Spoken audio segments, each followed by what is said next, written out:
So each box is about 11 kilos. So in these old rows, the one we just did, we get about 30 boxes. So about 350 kilos per row. Be about 120, 130 cases.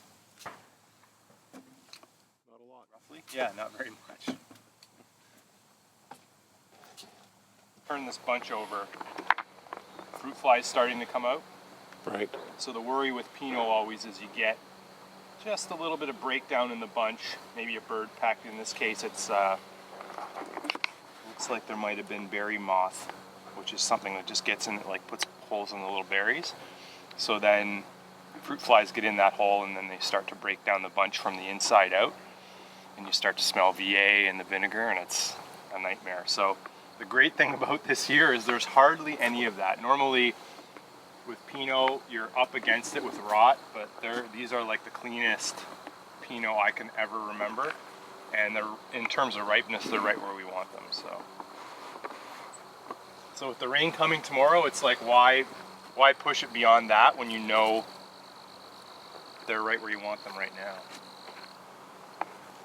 So yeah, no, there's no condensation, so I think we're good to go. But it's just funny when you go through rows like this and you think, how the heck does this old trunk take this shape?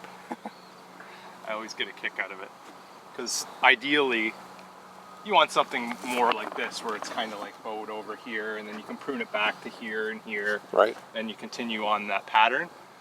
This thing, I don't know how, it's like, obviously, just to get it to grow, we had to do spurs one year here and there. Cut it off at this big old thing here. It looks, it's got moss on it. It's falling apart, but probably some of the most complex fruit in here, probably just because of the old trunk.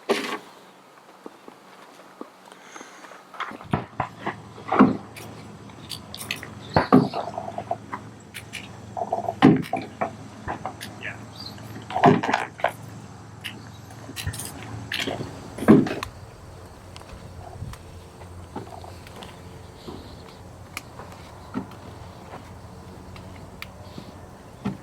Really ripe is how lignified the stems get, so it's like a really harder wood, dark brown. Sometimes if they're greener, it's kind of a signal that they're not as ripe. So these are really thick stems. You gotta check all the fermentations. So I got all the Pinot Gris, Sauvignon Blanc, and now Pinot Noir going at once.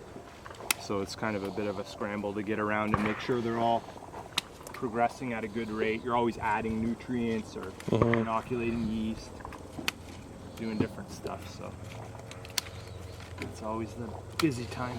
Some of it can be attributed to our winery and our brand, but when you have 3 or 4 different winemakers making award-winning wines, and just recently both Ilya and Thomas and Richie won awards for their Pinot. I think it was the National Wine Awards.